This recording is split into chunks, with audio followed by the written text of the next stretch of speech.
व्यवस्था परिवर्तन नारे के साथ सत्ता में आई कांग्रेस सरकार को पूर्व मंत्री राजेंद्र गर्ग ने घेरा है। गर्ग ने कहा कि सुक्खू सरकार बताए कि ये कौन सा व्यवस्था परिवर्तन है।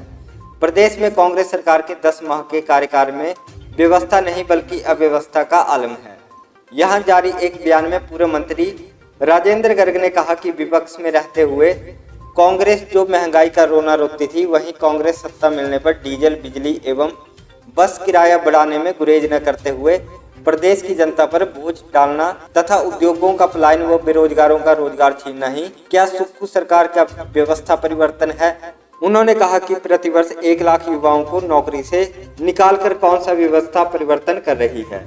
जिन कोरोना वॉरियर्स ने अपनी जान जोखिम में डालकर कठिन समय प्रदेश की जनता की सेवा की हो, उन्होंने कहा कि जिला परिषद के अधिकारियों एवं कर्मचारियों को सरकारी कर्मचारी बनाने का निर्णय कैबिनेट की पहली बैठक में होगा। ये भरोसा देने के बाद जब सत्ता कांग्रेस के हाथ आई तो आज उसी कांग्रेस की सरकार ने उन सभी जिला परिषद के अधिकारियों एवं कर्मचारियों को भी नोटिस थमाकर चतुर्थ श्रेणी के कर्मचारियों को पंचायतों का चार्ज देना प्रदेश की कांग्रेस सरकार का यह और एक व्यवस्था परिवर्तन हो रहा है। उन्होंने कहा कि प्रदेश के अंदर दिनों दिन बढ़ रहे अत्याचार, हत्याएं, महिलाओं का अपमान, चोरी डकैती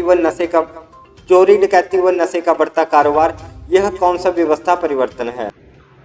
कांग्रेस पार्टी जब सत्ता से बाहर थी हिमाचल प्रदेश के अंदर, तो महंगाई का रोना रोती थी, घड़ियाली आंसू महंगाई के ऊपर बहाती थी। जैसे ही कांग्रेस सत्ता में आई, सत्ता में आते ही वो लोगों के दुख दर्द को भूल गई, जिसके लिए वो बहुत हो हल्ला करते थे। आते से ही जहां सबसे पहले डीजल के रेट बढ़ाए और इन 10 महीनों के अंदर 2 बार डीजल के रेट बढ़ा दिए, बिजली की दरें बढ़ा दी और साथ ही बसों का किराया बढ़ा दिया।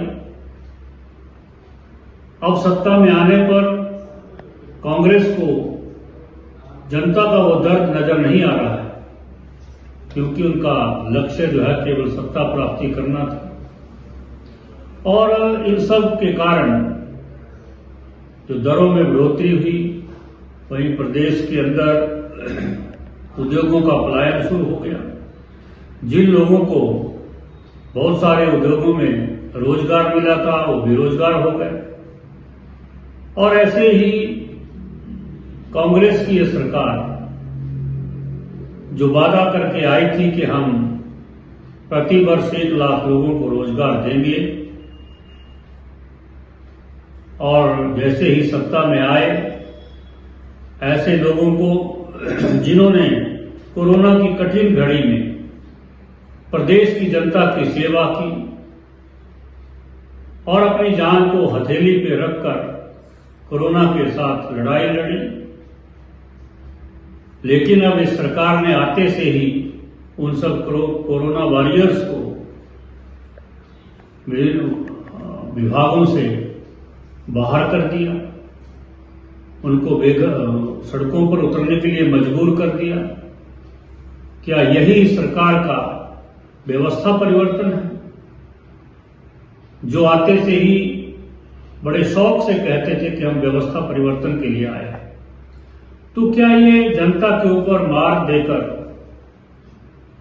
महंगाई बढ़ाकर, कोरोना वॉरियर्स को बाहर का रास्ता दिखाकर और जिन जिला परिषद के अधिकारियों और कर्मचारियों को उन्होंने कहा था कि हम सत्ता में आते ही पहली ही बैठक में आपको प्रदेश सरकार के कर्मचारी घोषित करेंगे, आज वही सरकार कांग्रेस की जिन्होंने वादे किए थे, आज उन्हीं जिला परिषद के कर्मचारियों अधिकारियों का जो आंदोलन चला हुआ है कि उनको प्रदेश सरकार के कर्मचारी बनाया जाए, आज वही सरकार जो है उनको नोटिस थमाकर जो है वो उनकी छुट्टी कर रही है। और क्लास 4 के जो वहां कर्मचारी हैं उनको पंचायतों की जो है वो चार्ज दे दिया गया है। ये इस सरकार का व्यवस्था परिवर्तन है।